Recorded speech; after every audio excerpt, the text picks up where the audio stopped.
Welcome to the MBI.com. This is Jonas Reports for the 29th. Market held up fairly decent the other day, right at 50%.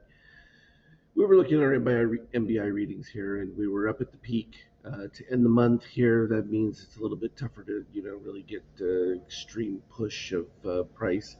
And we didn't quite have the white MBI high enough to spark a short cover forced rally situation, something you had like way back over here in September when the MBI took over, but Magenta stayed above. It can still remain at this elevated area throughout, and that really is dependent upon the transition here of shakeout to positive.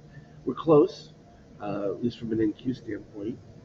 If we go back to the S&P, similar configuration, almost identical. Not quite as good from the DOC reading here. The Nasdaq, we already have the steel dipping below, which that's enough of a reset that you potentially have short-term buyers that'll be able to step into the situation at the beginning of the month.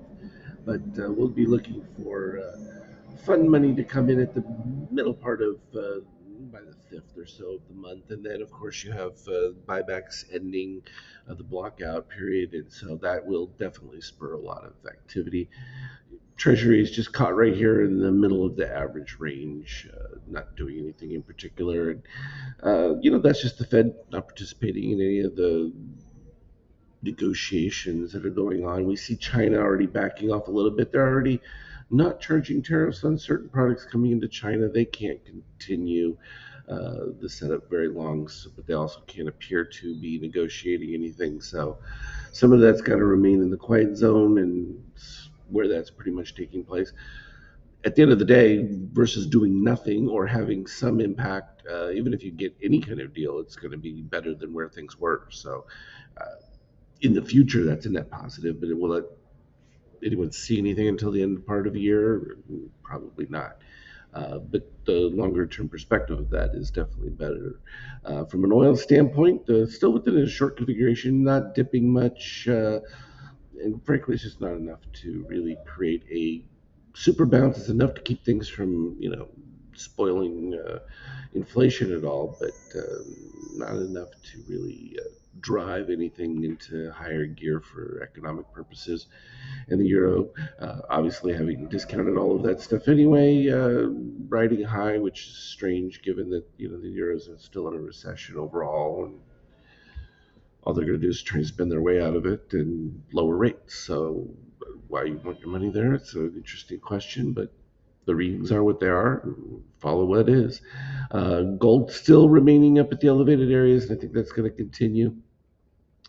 We see some interesting things where people are literally wanting to take possession of it, and that poses an interesting one in the paper markets that deal with gold, and how some of that gets resolved. I mean, because as with futures contracts, you can take delivery of the actual item. So whether it's oil, pork bellies, you name it, you actually someone gets it delivered.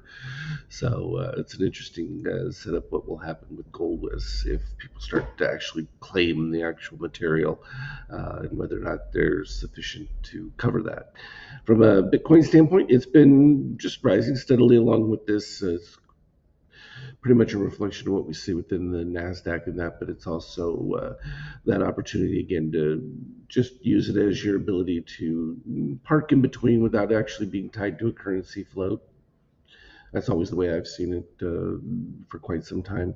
ETH still not participating in the same level of excitement. We talked about the fundamental issues they're having with some of their platform realities. So going back from the other day, we'd had the MBI white spike. We were looking for something to move towards that 50% from it. MBI Magenta stayed up pretty well. It started to break down middle part of yesterday, and that was the dip, and looked like it was going to continue. But then we got a strong spike of MBI Magenta there. At the same time, you ended up with your full dip of DOC orange below red, and that led to the buy into the end of the day, and that's where things ended up. And it was fairly healthy from a shakeout standpoint. You had a very quick dip and returned back to the positive side just as we were poised to make the breakout over that 76% level, and continued just fine from there. So pretty straight across. Again, a lot of this is the indecision of really where things are at as far as how it's going to break out from an economic standpoint. It's still a little too early to tell in some of those cases, though. I would say that you're likely more status quo than anything at this particular stage. From an intraday standpoint, there was the buildup in the pre-market and then movement sold off. And this is a revisit of what happened in 2016, where anything that comes out of the White House, the market moves up and down in gyrations, and people.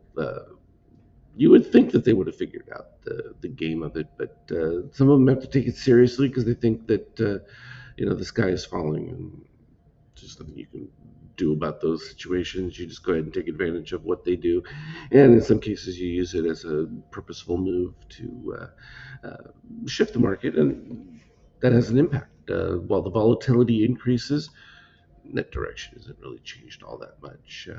Pretty much just waiting for things to flush out, and there's not going to be a whole lot of change because not a whole lot has been altered. If you start seeing trade deals that actually take place and get put into the books, that's a whole different story. Well, we're going to wait for that to happen. For now, though, Skype is going to be moving. You can always come to TradeTheMBI.com. If you go to the homepage there, you'll also be able to scroll down and see the daily video report. So that's a little update from where things were. So always nice to have that change. And of course, new month indicators will be coming out, so you'll be able to follow along. And then, of course, the switch from Skype to Microsoft Teams. See if we can get that worked out and still be able to share the information as usual as it relates to the indicators and how they're going. And I'll be increasing that with some tutorials as well as even some of the ELD updates for those who want to go and look at months from previous ago and be able to do some comparison work. But as always, for now, anything relevant, I'll put on the Skype chat. Have a good one. Trade well.